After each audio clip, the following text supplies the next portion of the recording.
I allowed to speak as a camera operator? Yeah, why don't you ask us Sometimes. questions? Sometimes. What's Topic the time. We can talk about the chickens because they were really cute, but maybe that's not what Gamma's all about. Have you been any chicken NFT projects? Oh my god. Well, I think No, yeah. I think the royalties thing is interesting because right now, I think what was it 2 days ago? Wait, how can we Magic- tie it to a farm, like in some corny I way? don't think we need to. Like we're here on a farm. We're here on a farm. Farmers are working hard. Gamma goes farming. Anyway, okay, introduction to Gamma first. Yeah, who are you? This is the CEO of Gamma. This is the COO of Gamma. I'm just a person, and we're on a farm. So Welcome Yeah. to the show. welcome. I wouldn't say you're just a person. You're a influencer. You're a Yeah, Bitcoin rationalist. yeah. Bitcoin Um, nationalist.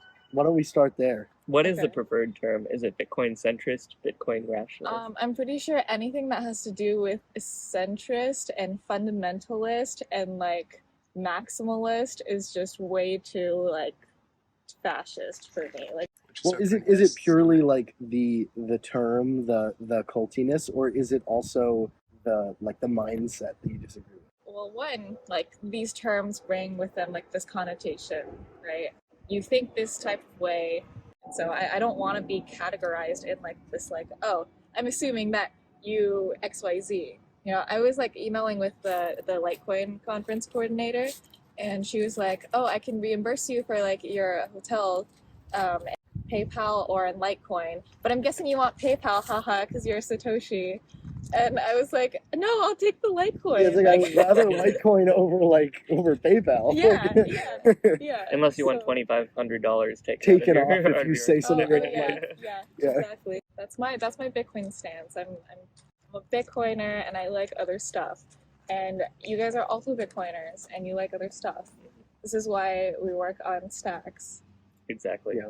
Yeah. I think it's one of the few places where people who have, that interest and principles around Bitcoin and decentralization can come and actually build things that go further than the original protocol, while keeping the original protocol intact, which I think is an important part too. You don't want to make changes to something that is proven to be, the most Yeah. secure, the most long-lasting protocol, but you can build on top of it like Lightning has done and like Stacks Yeah. has done. Why wouldn't you want to make changes to something that's proven itself secure?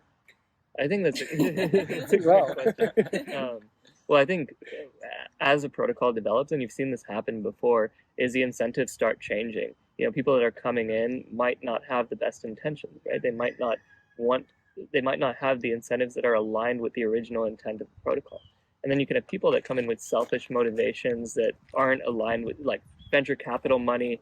You see it all the time when a company starts off and raises money from a VC firm that isn't aligned with their interests or goals, like OpenAI, right? They started off as an open, very well-intentioned organization, and now you see at least some incentive alignment change after they became for-profit and VC funded.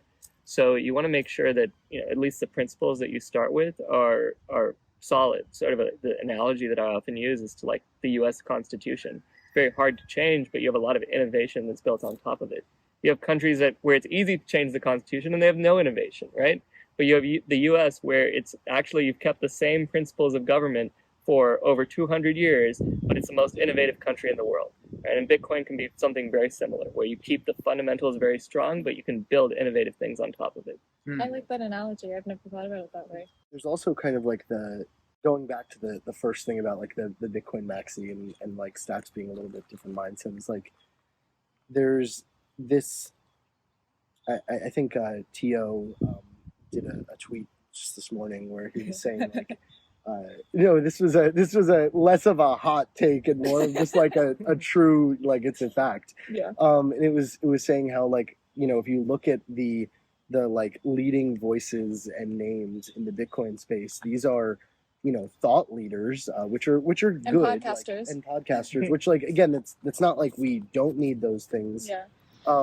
But when you look at the Ethereum space, these are like hardcore builders, startup founders, developers. And so that's like a problem for Bitcoin, because you need to have at least as many people, if not likely many more people focusing on, to Jamil's point, like building innovative things on top, or else, your really good protocol could die just because it's not being innovative, and it's clearly being proven that there is a need and a market desire for a world computer with shared state. Tractor going by, farm life. Ethereum's done a great job at experimentation and kind of figuring that stuff out. But I think one of the beautiful things about Bitcoin plus layers on top, like Lightning, like Stacks, and others, Liquid, RSK, there's this vision of making it productive, programmable, along with this base layer that cannot be changed. I know Jamil's spoken, like, maybe you can talk a little bit about, like, this idea of the settlement layer and this, like, experimentation happening together versus apart, and, like, the pros and cons of that. Yeah, I think, well, on Ethereum, for example, you have a lot of innovation and a lot of creativity happening, but it also comes at a risk of, anything you do can fundamentally change the nature of the currency, can change the inflationary dynamics, can change the security of the protocol, can change some of the fundamental assumptions. And the truth is that we honestly don't know most of the game theory. We don't know most of how these things will play out in the long term. Like, we don't know the long-term consequences of a major blockchain moving to proof of stake. And I think it's great to have innovation and platforms to try that. But at some point, if you're building long-term on a platform, you also can't have that be the platform that you're doing all of this radical experimentation on. So I think this is why sort of this dichotomy between a settlement layer and innovation layers on top makes sense, because you want to keep something that's fundamentally immutable and have a lot of ways to be able to, at the same time, innovate on top of that. I think that's going to be key, and you're already starting to see it on Ethereum with L2s like, Polygon, well, yeah, Optimism, Arbitrum, Starkware, ZK Scroll. So there's a ton of innovation happening on top that, if it fails, won't affect the core Ethereum protocol. And just like, even if, say, Stacks does fail, the great thing about it is, even if Stacks goes under and nothing works out, the core principles and everybody's Bitcoin is going to be fine, right? Nothing's going to change there. But if Stacks succeeds, you're able to do a lot more with your Bitcoin. And so to me, it's like this almost like Pascal's wager type of thing, where it's like it just makes sense to try it. Yeah. Why do you think people, especially like Bitcoin maxis, are so against the idea of like doing more with Bitcoin, like with things like Stacks or RGB or I don't know, whatever other side chains, L2s? I guess I know a lot of people are like Lightning maxis as well, but I also know a lot of Bitcoin people, like Bitcoin maxis, who hate Lightning. They're like on-chain maxis. So it's like an abomination or something like that. Yeah. I mean, like, for the Stacks argument, of course, I've heard like, oh, it's because it has a shitcoin, it has the Stacks token, you don't need that, whatever. But there are other ways to sort of build on Bitcoin as well that don't include tokens. They still hate the token is also like villainized when there is good reason for a token in terms of security. So like it's of course, if you can do it without one, that's great. And I think like Munib has even talked about this. Like, they tried to figure out how to do it without a token, and then ultimately they were like, you know what? Like, trying to avoid it at all costs and not innovate is not worth, just avoiding it at all costs on some like principled reason. Yeah, Bitcoin's security guarantees are backed largely by, at least right now, the emissions schedule. Like, it rewards people who contribute to the protocol and contribute to the network. And that's the vast majority of tokens that you see out there that are actually useful. They're useful because they help reward securing the blockchain, like, whether it's Ethereum, Bitcoin, or most other cryptocurrencies. Now, of course, you have tokens that are meaningless or just speculative or whatever, but that's not the majority of, or at least not the majority of the major protocols that are out there. Yeah. Right. I think a lot of the Bitcoiner conservatism comes from a good place, just like it does for a lot of people, I believe most people are well intentioned. It's not like they want everybody else to fail. They see it as a defensiveness against a lot of the scams and a lot of the things that you've seen in crypto that haven't been as positive. But it's almost like a hyperactive immune system, right? When you have like an immune system that starts attacking yourself or starts attacking things that are actually trying to help you, that can become too much. But it also helps in that they aren't susceptible to like a lot of the crypto scams that are out there because they just block everything out. But it's too coarse of or too fine of a filter, I think. Bitcoin is out there. It's possible to build other things that are aligned with the same principles of Bitcoin that are building on top of that. One analogy that I used in the past was like, it'd be like saying, well, the Wright brothers only made propeller planes with fabric, so we can only make propeller planes with fabric for the rest of eternity. We can't go to space. That's sacrilegious. That's like not aligned with the vision that the Wright brothers had. Yeah. Right? It doesn't make sense, right? But at the same time, you have to be careful. You have to watch out for things that are actually contributing to the ecosystem and to decentralization and not taking away from those goals. Not to mention, we don't have to, like, I know your joke is like, your example is meant to be like humorous, but like, we also don't even have to guess whether like this is something that Satoshi, exactly. Yeah. Who, they, her, him, yeah. Whatever would have wanted. Like Satoshi spoke about the idea of using Bitcoin as this settlement layer. Yeah. There's no reason that you should have to have compute power that is using a lot of energy. I think that is like a worthy mention from people. It does use a lot of energy, in my opinion, for good reason. And that's actually all the more reason that we shouldn't be spinning up hundreds of different blockchains with all of their own, like compute needs. Yeah. You can just share Bitcoin's compute needs. Proof of work is proven as like a very decentralized and secure distributed way to secure like a global state. And so let's all use that for things built on top. Are you like more bullish or bearish on Ethereum post merge?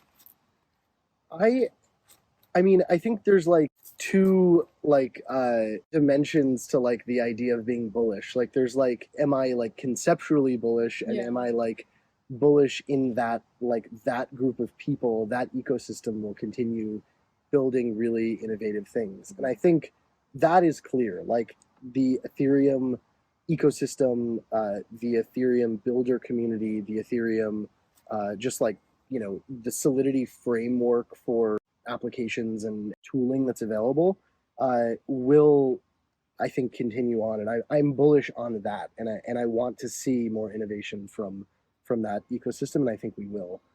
I am skeptical of proof of stake's ability to remain decentralized over time, because it kind of, at least in my opinion, seems to like become less and less decentralized over time as accumulation of wealth occurs. And to me, it almost feels like, like traditional banking V2, like with extra steps and with extra like opportunity for things to go wrong, because like not in defense of traditional banking, but like you do have like positive forces in government that can fix problems that happen. Yeah. Whereas undo like transactions, stuff like that. Exactly. Yeah. I don't know. What about you guys?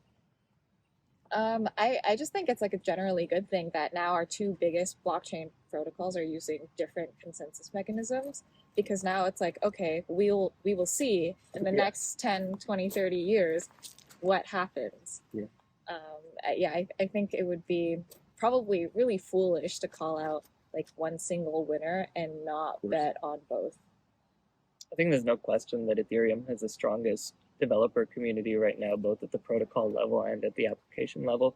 And so I think we'll see, both proof of stake, sharding, rollups, all of these different things that will come to the protocol will help inform what what works and what doesn't for a blockchain. What do you think drives the developer community towards Ethereum? I think a lot of it is kind of like, again, I'm going to use like political metaphor is like, it's honestly, culture changes a lot, right? Like when Amazon was looking for their HQ2, right? There was like, cities were advertising lower taxes or like, providing incentives. They're like, we're going to give you a ton of money to come here. And I sort of see that as like a lot of the other blockchains, right? Like Solana or Flow or whatever. They're like the other cities that are competing in that contest. But the truth is that Ethereum has a reasonably healthy developer community, and that new ideas are welcomed. If you're a developer, you'll get help. It's easy to get onboarded. There are a lot of tooling.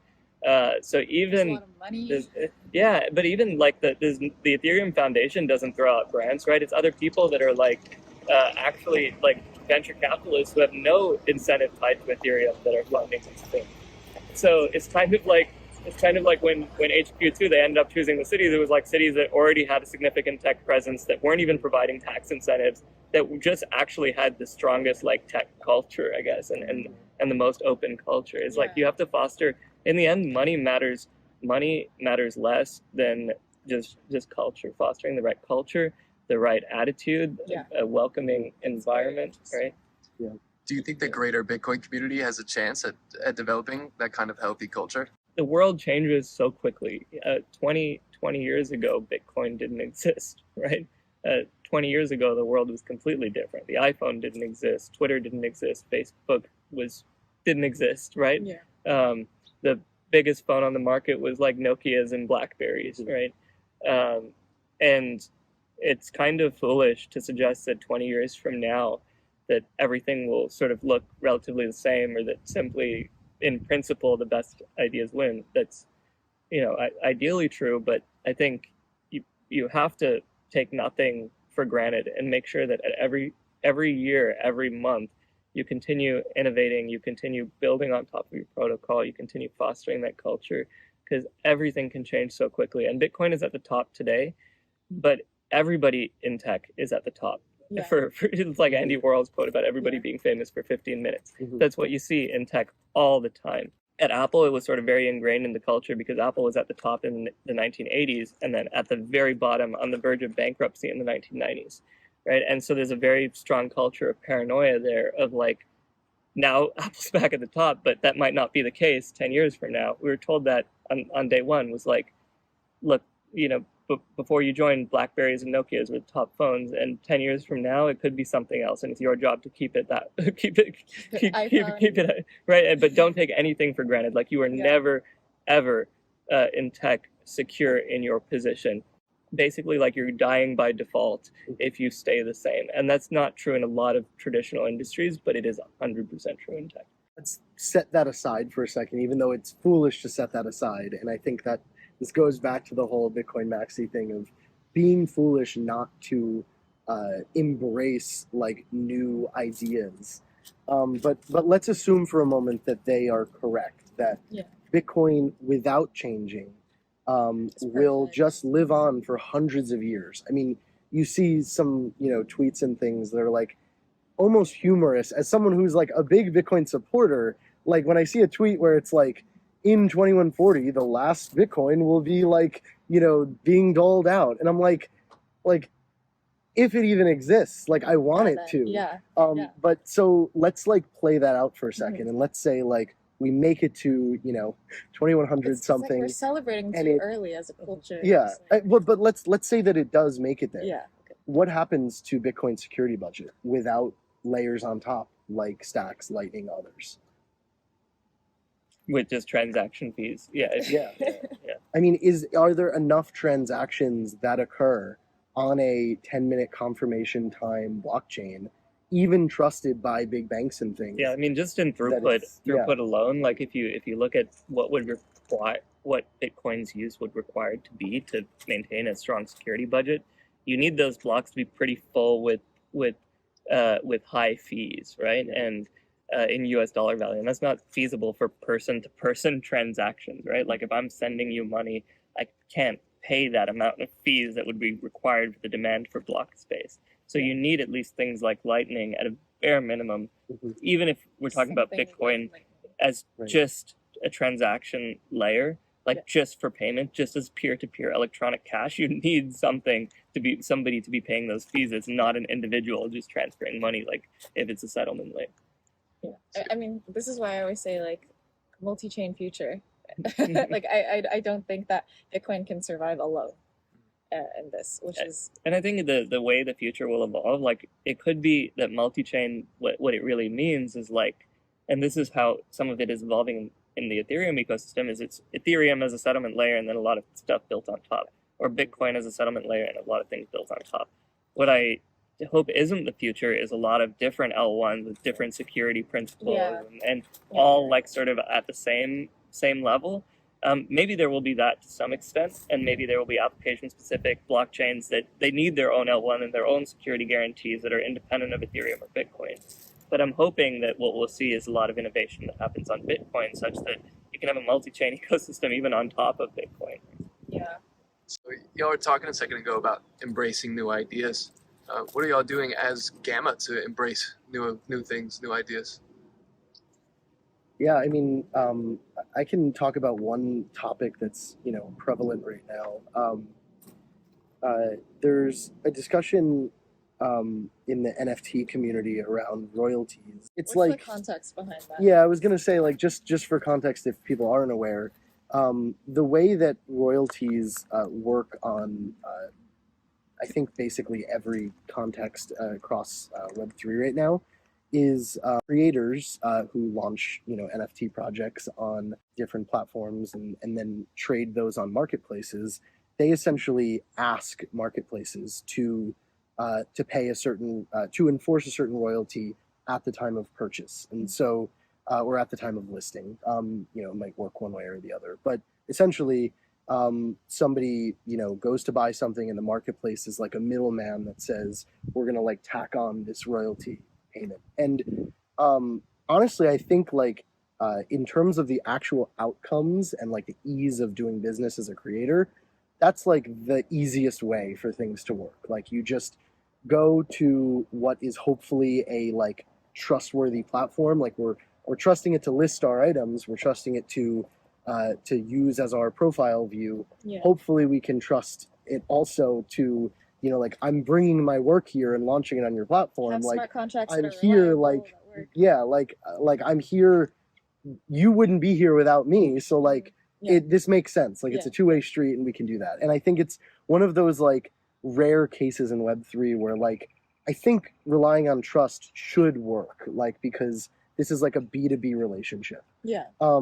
But what we've seen over the last few weeks is that that trust can weather away when you have, I think, loud subsets of communities who are maybe not as creator friendly or are focused more on just like trading in very large quantities, and they want to kind of bypass those royalties. And I don't even want to like make a statement as to whether those people should be able to like get around it or whatever. Like I'm very artist friendly. I would never do that. Yeah. But I think it's really the bigger discussion is like how can creators like actually know for certain that like when they list their work on a marketplace that the royalties are respected when you see these platforms with really large market share like Magic Eden that are just saying no royalties, like we're just going to make them optional.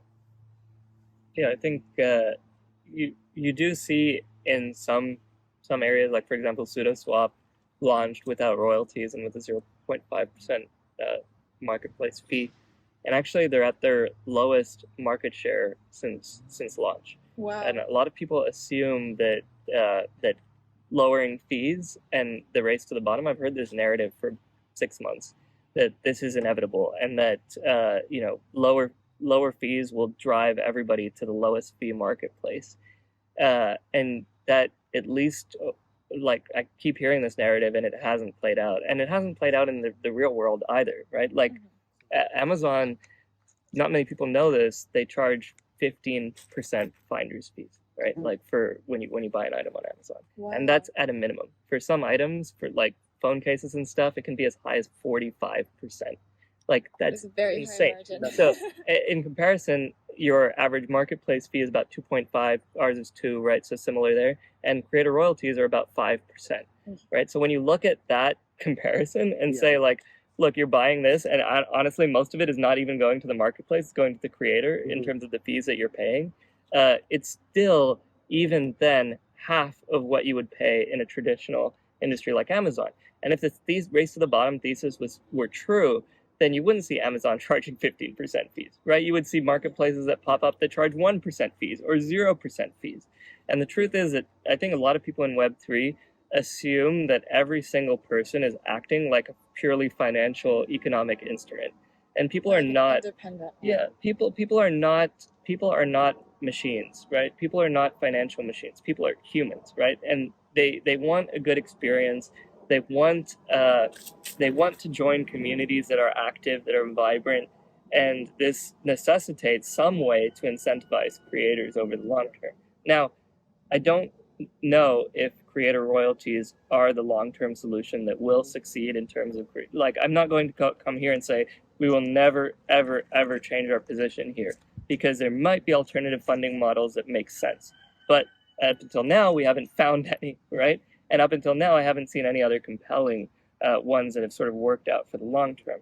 And in that way, I think there's different options, right? The marketplace fee, at least like the commission, aligns the incentives between us as a marketplace and sellers, right? We make money only if you make money, right? Only if you are trading money, only if you're trading NFTs. So in that way, we align our incentives with the collectors, and that, you know, we are both aligned in that if you do well, we do well. If you're trading, we win as well, right? You win more than us because we're taking a small fee, but we both win. And for creators, we have the same thing. It's if we give you a royalty at every purchase, if you do well, we do well, right? And if we do well, if we're selling your NFTs, then you do well. But with a platform that doesn't have creator royalties, it completely breaks that pattern apart. So that means that if the marketplace is doing well and doesn't respect royalties, the NFT projects aren't doing well. So that means that if a creator is like doing a ton of volume on your marketplace, as a marketplace, you're sitting happy. You're like, wow, we made a ton of money, but the creator is there and hasn't made a penny off any of that. And so actually the creator royalty situation, what it does is it shifts a lot of the wins on the marketplace side and a lot of the losses on the creator side. And, you know, maybe people will say, well, that's what an efficient market would do. But the truth is, efficient markets don't mean fees go to zero. Efficient markets happen when incentives are aligned and when you get the right structure in place, right? Where if a creator goes, hey, now I want to work with this marketplace, I want to get my work listed there, I want to have my users list on this marketplace, then you've created an alignment incentive that works for both. Like, I don't want to win, I don't want to make money unless the people using the platform make money, and unless the creators whose work is being sold on the platform make money. I don't think it's right, like in principle, and I don't think it works out economically either to have those incentives misaligned. But who knows? We might see these things change, right? But until there's a better solution, I don't see us moving away from that model. Well, it's also like it's not our decision to make, at least not alone. Yeah. And I think that's like the biggest like area where the marketplaces that have made this decision got it wrong. It's like the creators should be the ones proposing an alternate method, because maybe we'll see, even in the near term, maybe in the next few weeks or the next couple of months, we'll see, you know, creators coming up with creative ways of handling this. Like I saw even, you know, like people did his thread on the idea of keeping royalties, but like, you know, you don't actually get like a real NFT image after you choose not to pay the royalty, like crosses it out. Like, in my opinion, that's like a silly like circumvention thing, and it's like almost like, you know, it's just like worse. It's worse than the current system in like every way. Yeah. But I appreciate like the ideas of like, let's be creative. Like, there are no rules here. Let's figure out, you know, what benefits everyone the most. But I think like marketplaces should not be the ones just like unilaterally saying this is, you know, the way things are going to work, because I mean, honestly, that's how you wind up losing. I mean, you take your position for granted, Magic Eden is like in a position of power right now. Yeah. But where were they like when Gamma started? They also were just starting. Like, you know, we're on like actually similar timelines as them. And you can see, you know, they wound up having their hockey stick moment. Hopefully we have ours. But it's like, you know, to Jamel's point of Apple, like don't take that position for granted and think that you can just make these unilateral changes. Yeah, I think it's very interesting, and I think it proves how early we are in Web3, and that like in the Web2 economy, especially like the social economy, you notice that people will tend to flock to platforms that make it easy for consumers to consume, and that have like a happy, normal, like good relationship with creators, right? It doesn't have to be like super easy to create. It just has to be like, okay, this relationship is working out well. For instance, with like YouTube and like AdSense for YouTubers, right? They make a lot of ad money off of it. It's difficult to create YouTube videos, and it's very easy as a consumer to just like go on YouTube and watch for hours and hours of content. So that's how you see like just people migrating from one social platform to another, where it's like super easy to consume, but maybe it has like a little bit of a barrier to entry for like actually creating. And so TikTok was another one of those things that was like very obviously pulling just consumer attention from like Facebook and Instagram and whatnot to a place where it was so addictive and easy to consume content. At this point in Web3, it's like all the marketplaces are sort of catering towards creators right now, because we're in that such early stage that creators are consumers. And so your consumers are like basically other artists or other people who are in your community who support you. And it's less of like a clear-cut relationship. It's more sort of blended in. And at some point, I'm guessing we're gonna get to, if we do get there, if NFTs still are a thing in like 5 years or something, we're gonna get to a point where we see marketplaces sort of just trying their best to have like the biggest network of consumers, and that's where people are going to go. I think that's why OpenSea like had dominated at first, and I don't think OpenSea is like the best choice for like an ETH NFT platform, but it had the most hype. It had the most people who were like, oh yeah, I know what OpenSea is. I'm just gonna go scroll for NFTs on OpenSea, even though it's not necessarily like, you know, the best platform. I mean, it's a solid platform though. Yeah, as well. it is. Like, it works well. like, Yeah. Give credit where it's due as well. Like I think Yeah. they're not, you know, where they are purely because of network effects. Like I do believe that there are things that they've done right and decisions that they've made. Yeah, they had to totally make those right decisions in order to get to the network effect that they have. They probably built for 2 entire years with basically zero volume. Yeah. Like Before zero NFTs, expectation yeah. of it actually Yeah. going anywhere. So I think they have a very good idea of, you know, how to evolve in the NFT space and what makes a marketplace useful to both collectors and creators. Yeah. I remember there was like Nifty Gateway back then around the same time that didn't do so well. I don't remember but they had the funding, right? They had the people, they had the team, but didn't do so well, right? And you can see these like little things. Like in hindsight, it just seems like this was inevitable. But a lot of these small decisions about how you set up your incentive structures, about how you set up your UI, about what sort of behavior you come to expect, is important in the evolution of the marketplace. And I think you do see it in platforms like SudoSwap that looked at things purely from a financial perspective and not from a creator or collector one. It's like treating them just as fungible tokens or treating them just as, you know, purely financial instruments, which probably appeals to a certain subset of people. I think the prevailing narrative right now is to treat NFTs as purely financial instruments rather than as, you know, a community thing or a collector thing. I feel like that's the prevailing VC narrative right now.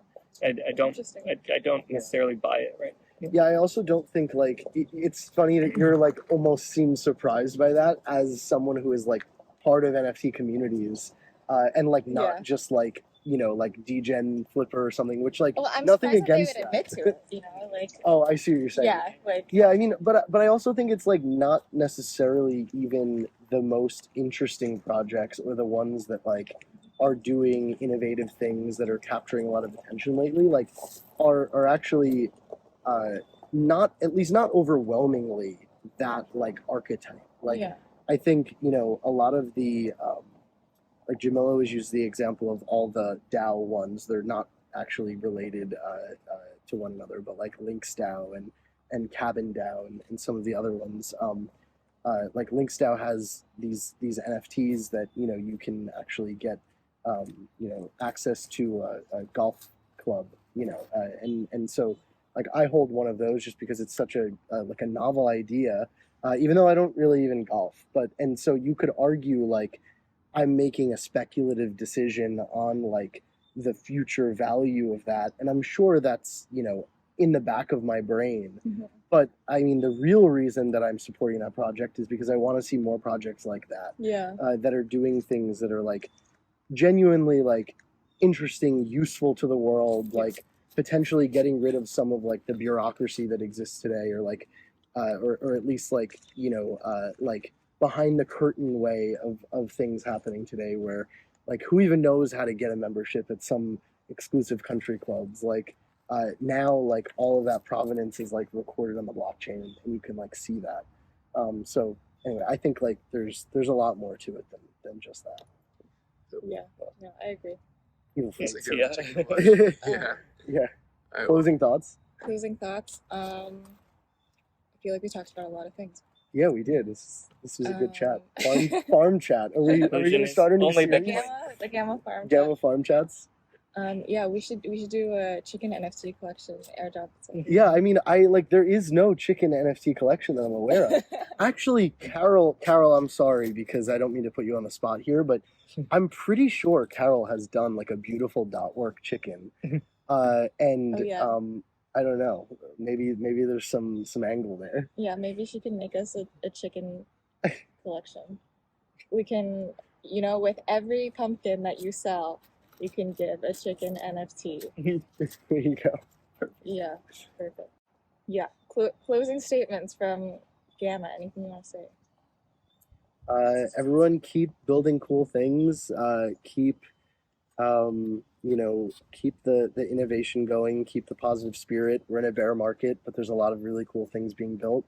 And you know, we're excited. We're grateful to be a part of that equation in any way. Let us know how we can help make it a reality. Yeah, build on Bitcoin. All right, you're gonna miss your flight. All right, thank you guys. And I'm lying on the cold hard ground. You're a winner.